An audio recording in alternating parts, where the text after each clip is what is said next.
je suis Sylvain Pierre Durif, alias le Grand Monarque, le Christ Cosmique. Donc, je suis connu depuis fin 2012 à Bugarach pour être passé devant toutes les télés du monde entier, les journaux aussi, et avoir présenté mon identité puis mon expérience de vie aux frontières du paranormal en lien avec les vaisseaux de Vénus notamment. Voilà. D'accord. Vous dites que des êtres humains vivent sous la Terre et dans le cosmos. Pourriez-vous nous en dire plus ? Oui, donc en fait il s'agit d'un réseau de cités de lumière intraterriennes. On appelle le réseau Agartha. Donc parmi les cités de lumière, je peux citer Telos, Shambhala également. Donc Telos étant sous le mont Shasta en Californie et Shambhala étant au Tibet. Donc il s'agit d'un vaste réseau de cités interconnectées. On les qualifie d'intraterriennes puisque les êtres humains ou d'autres civilisations vivent sous terre de telle manière à développer en quelque sorte un paradis intraterrestre. Alors on me qualifie d'homme vert puisque je suis en lien avec l'énergie de Merlin, donc Merlin l'Enchanteur, pour accomplir cette mission. J'ai découvert ceci en allant à Brocéliande, donc en forêt de Brocéliande. C'était marqué sur une grande affiche dans le château de Compère, qu'on qualifie de château de Merlin l'Enchanteur.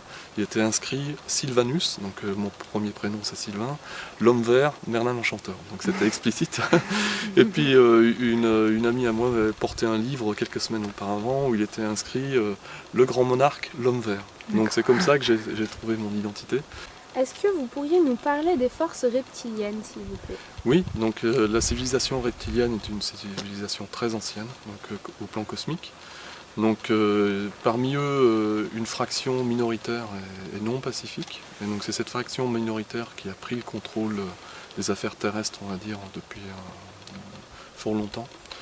Et parmi eux, donc, on peut citer des personnalités connues comme la reine d'Angleterre, le prince Charles, George H.W. Bush, donc Tony Blair et d'autres qui sont affiliés en fait à ce réseau reptilien qu'on qualifie d'Illuminati.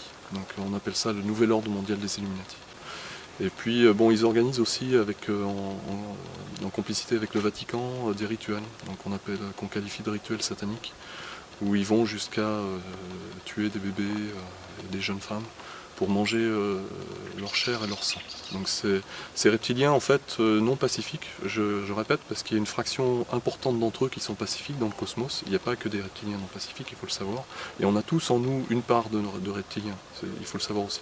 Parce que la souche primordiale de l'humanité est un composé de souches extraterrestres, dont la souche reptilienne. J'ai vu dans une de vos vidéos que vous disiez qu'à l'âge de 5 ans, vous aviez vu des serpents et des singes. Oui, est-ce que vous pourrez nous expliquer un peu plus ? Oui.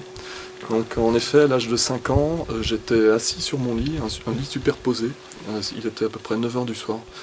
Et j'étais pas endormi, je devais m'endormir. Et à un moment donné, je vois apparaître des singes et des serpents sur mon lit, et puis il y en avait partout. Ils dansaient dans tous les sens, j'étais comme dans Mowgli en fait. C'est-à-dire qu'ils montaient au mur, ils montaient au plafond, et ils étaient tout autour de moi. Alors j'étais terrorisé, parce que les serpents c'est impressionnant quand on a 5 ans. Enfin, moi j'avais peur des serpents quand j'étais petit. Et puis ça a duré quelques minutes. J'ai hurlé, mes parents au bout de quelques minutes sont venus, ils ont ouvert la porte, pouf, la vision a disparu. Et puis, moi j'ai dit à mes parents, ils étaient réellement là, oui, ils étaient là.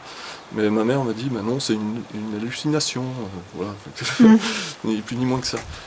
Car à peu près une trentaine d'années se sont écoulées, même un peu plus, 35 ans.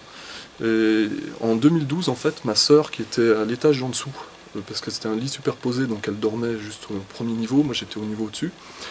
Et elle avait gardé le silence pendant toutes ces années, en fait, jusqu'en 2012. Donc, et quand ils ont vu, en fait, ma famille a vu mon témoignage à Bugarach, là, devant toutes les télés du monde entier, où j'ai évoqué ça, ma sœur est allée voir ma mère, et elle lui a dit, mais tu sais, ce que dit Sylvain, c'est vrai, j'ai vu la même chose que lui ce soir-là. Donc les singes et les serpents, je les ai vus.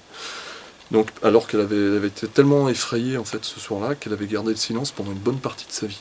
Donc, et vous savez ce qu'a répondu ma mère? Je vous le donne dans le mille. Elle a répondu, c'est tout simplement une hallucination collective.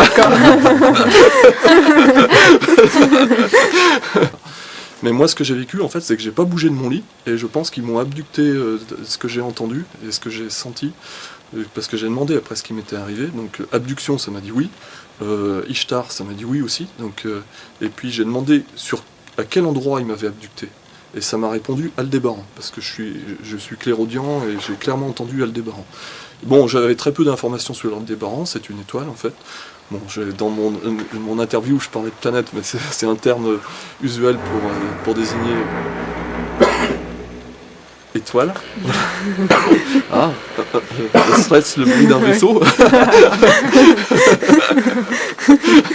On est à Rennes-le-Château. Hein. Oui. Gorguet le Roumain, dont je vous ai déjà parlé, m'a indiqué en fait que sur Aldébaran, il y a des laboratoires de préparation de surhomme, et m'a indiqué que moi-même je serais un surhomme en fait, mélange entre un homme-oiseau et un homme-loup. Ça veut dire en fait entre les deux clans ancestraux que sont les loups-garous et les vampires.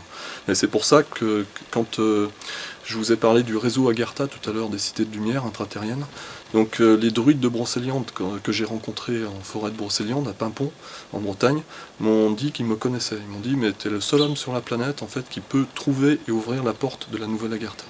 Et ils m'ont demandé de le faire. Donc je l'ai fait pour eux, et comment je l'ai fait? Je suis allé dans une grotte ici dans la région, autour d'Arc. Et depuis cette grotte, en fait, j'ai demandé dans l'énergie aux deux clans, donc les loups-garous et les vampires, de venir à ma rencontre pour sceller un pacte de paix. Il y avait un témoin, il y avait une jeune femme qui était avec moi, qui était témoin, qui les a entendus dans les couloirs et les souterrains de la grotte. Ils venaient, tous en nombre. Donc elle a eu peur d'ailleurs, mais je lui ai demandé de rester calme, et on a terminé, on est sorti de la grotte, et c'était accompli. Les gens ont cru que j'étais un acteur, payé par le gouvernement, alors que j'ai pas de compte bancaire. Vous vivez en marge de la société? Je vis en marge de la société depuis 2 ans. J'ai coupé mes cartes bancaires, j'ai coupé mes chéquiers, j'ai dit à mon banquier que je voulais plus travailler avec lui. J'ai renoncé au RSA et à l'allocation logement qu'on me donnait avant ça, parce que j'étais inventeur non financé dans mes inventions. J'ai inventé l'invention Elvita qui va remplacer l'Internet, donc un système de communication en transparence, estimé 150 millions d'euros pour vous dire. Donc et ça appartient à l'humanité. On a un millionnaire devant nous. Donc, non, mais façon de parler. En potentiel. Voilà, cette invention, je l'ai donnée à l'humanité. Vous l'avez donnée ? J'ai arrêté de la protéger. Donc ça veut dire qu'elle appartient à l'humanité, en fait, maintenant. C'est un bien commun public de l'humanité. J'ai rencontré Gorguet le Roumain, qui m'a parlé de ce plan en 2008, quand j'étais au Québec, à Montréal. Et les généraux, en fait, qui sont derrière le prince Charles, donc, qui est donc un reptilien Illuminati, l'un des principaux chefs, avec George H.W. Bush, ces généraux voulaient me recruter en fait en 2008. Et ils m'ont dit on te propose en fait de financer tes inventions, notamment l'invention Elvita pour remplacer l'Internet, à la condition que tu collabores avec nous au plan Codex Alimentarius. Et j'ai refusé. Donc j'ai refusé, je suis parti dans la forêt à Saint-Zénon, tout seul. Et c'est là que j'ai commencé à prendre un nouveau départ, à faire des rencontres magiques avec un voyageur de l'âme, et puis d'autres personnes. Qui m'ont donné des clés de compréhension de mon identité et puis de ma mission de vie sur mon chemin. Donc mais pour revenir à HARP, et donc c'est un appareil de torture électromagnétique déployé à l'échelle planétaire. Donc c'est en fait les camps de concentration de manière furtive, on va dire ça comme ça, sachant que le camp de concentration, en fait, ils l'ont déporté au niveau de chaque individu. Ça veut dire que chaque individu, ils sont capables de mettre un individu dans sa propre prison, dans son corps. C'est-à-dire que le corps devient la prison. Vous voyez ce que je veux dire ? À travers un processus électromagnétique d'hyperstimulation en fait, du système nerveux et du cerveau. Donc ils peuvent laver le cerveau de n'importe qui, ils peuvent commander à quelqu'un, lui envoyer des sons dans la tête, ça s'appelle le voice to school, la voix vers le cerveau. Et donc en fait, ils ont ces capacités-là en fait vers le crâne, oui, la voix vers le crâne. Ils ont cette capacité en fait de prendre le contrôle de n'importe qui à distance, quel que soit l'endroit sur la planète.